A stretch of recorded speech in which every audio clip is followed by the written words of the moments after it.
Mahalaga kasi yung rally. Ang mga rally ay yun ang paraan ng taong bayan para iparating ang kanilang hinaing. Pabor ka man o hindi sa pamahalaan, napaka-importante yan. Yan galing sa saligang batas, the freedom of speech, the right to assemble. Pero ang nakita ho natin, napakahirap kumuha ng permit. Dun sa pagkuha ng permit, parang yung mga LGU natatakot magbigay.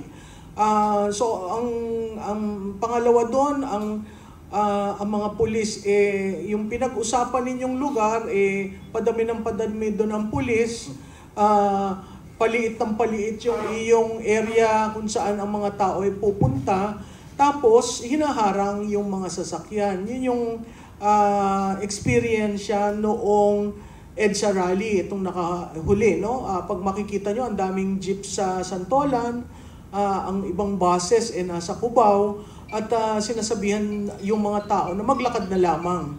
Napakahirap naman ho noon, pero natutuwa pa rin ako na marami ang lumabas. Yung siguro nakita natin sa iglesia, sa Quirino, nakakagulat yung amazing discipline ng Iglesia ni Cristo. Kasi dinala mo sa isang lugar, disiplinado, nalinis yung lugar hanggang gabi. Pag sinabing hanggang gabi, wala namang umaalis. Pag sinabing bawal yung mga placards o sumisigaw, sumusunod.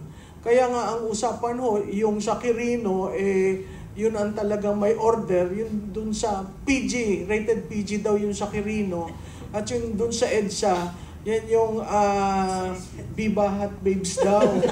So sabi ko, ba't naman kami napunta sa Viva Hot Babes? So tayo po'y tumulong doon sa EDSA dahil naniniwala ako na mahalaga ang taong bayan maintindihan kung ano yung problema, paano sila naaapektuhan, at paano sana mabago ang sitwasyon natin kasi hindi maganda ho ang ating ekonomiya.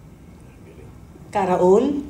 Well, tulad ng binanggit ni Malu, karapatan po natin yan. Pinagkaloob po sa atin ng Panginoong Diyos bilang mga mamamayan ng demokratikong bansang Pilipinas.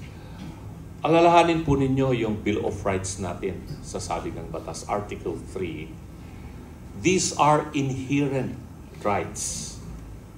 Inherent kasi hindi po yan binigay sa atin ng saligang batas, hindi po.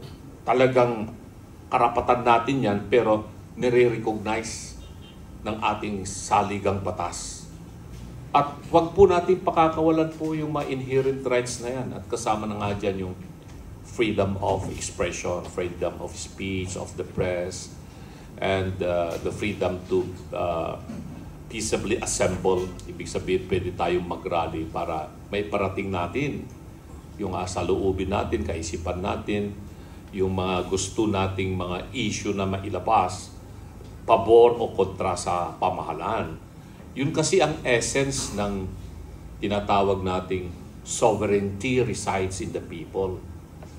Kasi hindi lamang po sa panahon ng eleksyon na kailangan natin i-exercise yung ating sovereign rights.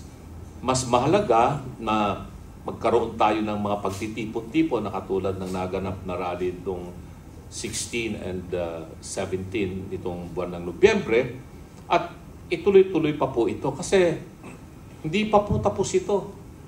Nag-uumpisa pa lamang mabuksan yung mga sikreto at yung mga taong sangkot dito sa malawakang korupsyon.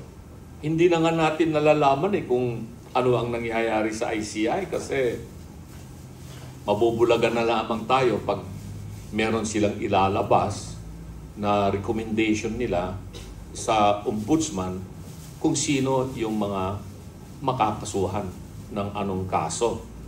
Malversation with falsification of public documents or whatever, o kaya plunder o kung ano man po yung kasong ilalabas po nila.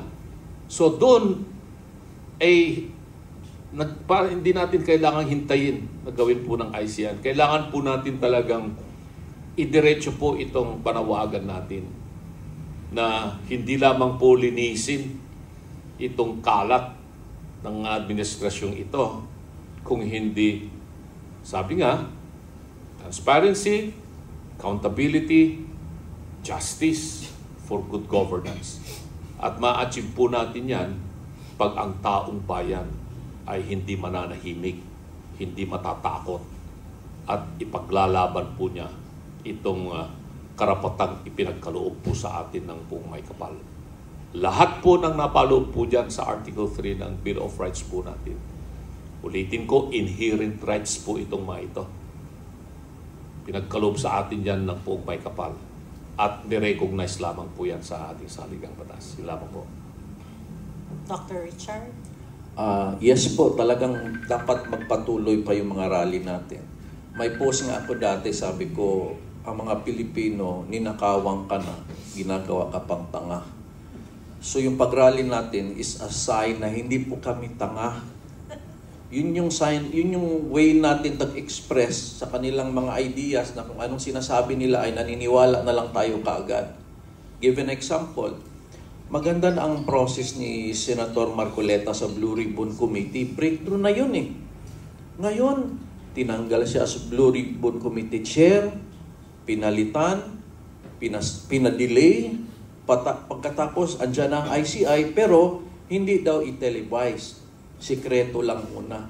So actually, yun po yun. Ginagawa tayong tanga. Meron na ngang breakthrough eh. May minention na ng mga congressman. May minention na ng mga tao. Pero biglang hininto. So they are really hiding something. Kung ayaw nila ng mga rally, dapat pinatuloy na yun. Binoto na natin si Senator Marcoleta for that purpose. Yun yung ating tagapagligtas sana. Kaya lang pinalitan siya. So yes, dahil hindi inalaw yung ating gustong mangyari sa Senado, kailangan po natin i-express. So patuloy po ang mga rally dapat.